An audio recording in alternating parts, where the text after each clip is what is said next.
రెండో ప్రశ్న, అందరినీ మీరు ప్రశ్నిస్తారా ఇదే విధంగా? సెక్యులర్ అని హిందూయిజాన్ని మాత్రమే టార్గెట్ చేస్తున్నారేంటి అని కొంతమంది అడిగారు. 100కు 100% సొసైటీలో ఎవరు ఏ విధంగా ఉన్నా, ప్రజల్ని ఇబ్బంది పెట్టే పరిస్థితుల్లో ఎలా ఉన్నా నేను క్వశ్చన్ చేస్తాను. నా కంట్లో పడిన ప్రతి అంశాన్ని నేను క్వశ్చన్ చేస్తాను.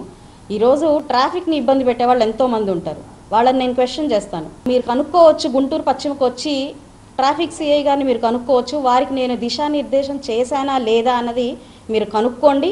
అక్కడ ఎట్టి పరిస్థితుల్లో ఈ యొక్క యాచకులు కానివ్వండి, మరి ఏ ఇతరత్ర వాళ్ళు ప్యాసింజర్స్ని ఇబ్బంది పెట్టకూడదు, దీన్ని మీరు అరికట్టాల్సిందిగా అని చెప్పి నేను ఆయనకి దిశానిర్దేశం చేశానో లేదో మీరు కనుక్కోండి. అండ్ అదేవిధంగా ఒక ధర్మమా లేకపోతే ఇంకొకటా అన్నది ఇక్కడ సమస్య కాదు. ఇబ్బందికరంగా ఎవరున్నా కూడా ప్రశ్నిస్తాను. అండ్ నా మర్యాద గురించి, లేదంటే నేను ఇచ్చే మర్యాద గురించి చాలామంది క్వశ్చన్ వేశారు. ఇక్కడ గురువులు ఉన్నారు, మీరు గమనించవచ్చు, వారిని అడగచ్చు. ఎప్పుడైనా వారితో నేను అగౌరవంగా కానీ అమర్యాదపూర్వకంగా కానీ ప్రవర్తించాను. గురువులు కాదు, పెద్దలు కాదు, చిన్న పెద్ద, లేదంటే జాతి మత, లేదంటే ధనికుడు పేద, ఇలాంటి ఏ ఒక్క అంశాన్ని నా మనసులోకి నేను ఎప్పుడు తీసుకోను. అసలు అంత కుసంస్కారిని నేను కాను.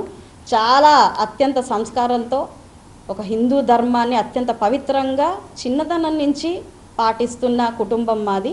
అలాంటి కుటుంబంలో నుంచి వచ్చి ఏ ఒక్కరికి అమర్యాదపూర్వకంగా ఎప్పుడు ప్రవర్తించింది లేదు. అండ్ ఏదైనా ప్రశ్నించాల్సిన సమయం వచ్చినప్పుడు ఖచ్చితంగా ప్రశ్నిస్తాను, అందులో ఎలాంటి సందేహం లేదు. వారెవరైనా ప్రశ్నిస్తాను. కాబట్టి దీన్ని దయచేసి మరొక కోణంలోకి తీసుకొని వెళ్ళి ఒక అన్నెసెసరీ హంగామా చేయకూడదు అని చెప్పి ప్రతి ఒక్కరిని కోరుకుంటూ ఉన్నాను. అయితే ఏదైతే అండర్స్టాండింగ్ అనేది ఒక మిస్అండర్స్టాండ్ జరిగిందో ఈ విషయంలో, దాని సహృదయంతో ప్రతి ఒక్కరూ కూడా అర్థం చేసుకోవాల్సిందిగా మనవి చేసుకుంటూ ఉన్నాను.